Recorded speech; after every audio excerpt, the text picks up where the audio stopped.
Joining me here tonight, Kath, Diane Smith-Gander, the chair of CEDA, as well as Libby Lyons, former director for the Workplace Gender Equity Agency. Ladies, thank you both for being here. Libby, if I can start with you. We've seen money for childcare, for preschool, for aged care. Are these measures that are going to help lift the economic circumstances for women? Well, I think we need to put it in perspective, Rachel. If we look at the overall budget package, it's $589 billion. Of that, $3.4 billion is going to this women's budget. That is a half of 1% of the whole budget. And half of that $3.4 billion is on the childcare package. So is it going to benefit all women? Certainly not. Will it benefit some? Yes, but certainly not all. Diane, there was a lot of discussion in the lead up to the release of the budget today about applying a gender lens to the budget. Libby's obviously pointed out some of the numbers. Do you think a gender lens has been applied here? There's been no gender lens taken to this budget at all.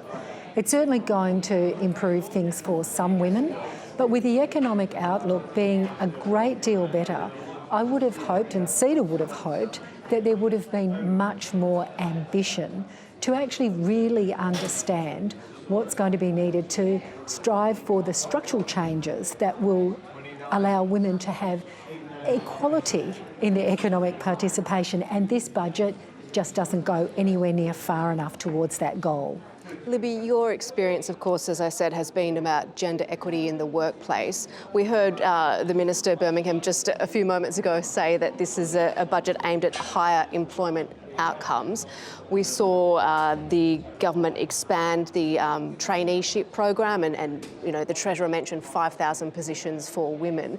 Do you think that the opportunities that have been created in this budget are balanced across the genders? I think it's still very much a budget that looks at hard hats and high vis.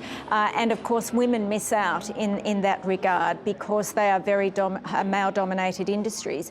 I think 5,000 positions for apprenticeships and traineeships for women's great, but it's still a very small percentage of the overall number of apprenticeships and traineeships on offer. We've got to do more, and we can't just keep training women to move into male-dominated industries when they find them extraordinarily hard to work in. Diane, you're obviously involved at the corporate level with a lot of big companies in Australia. Would you have liked to have seen something in the budget that would encourage businesses to make workplaces more approachable, a more pleasant place to be for women? Well, I think business is actually doing that, Rachel.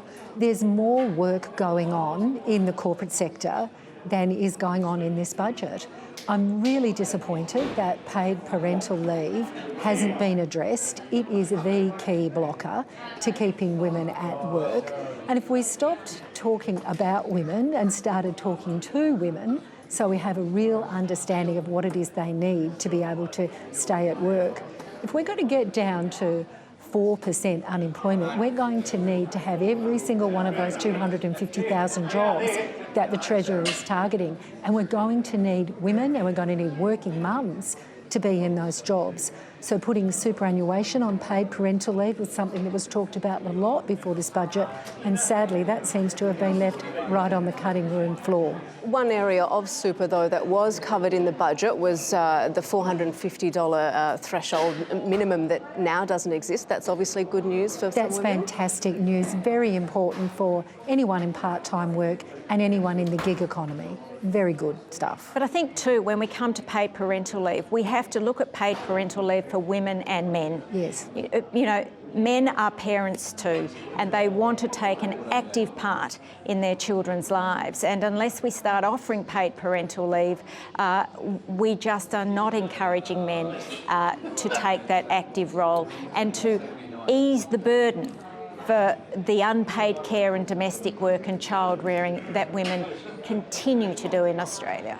Libby, we saw extra funding go into things like mental health services, but also particularly for women's security, access to legal aid, those kind of things. How did they all, I guess, feel that big picture of what it's like to be a woman in the Australian economy? Look, I think Annabelle Crabb made a really, really important observation, and that is the money that has been allocated in this budget to legal aid for women suffering from domestic violence is greater than the whole women's economic security package of last year. So that's great news.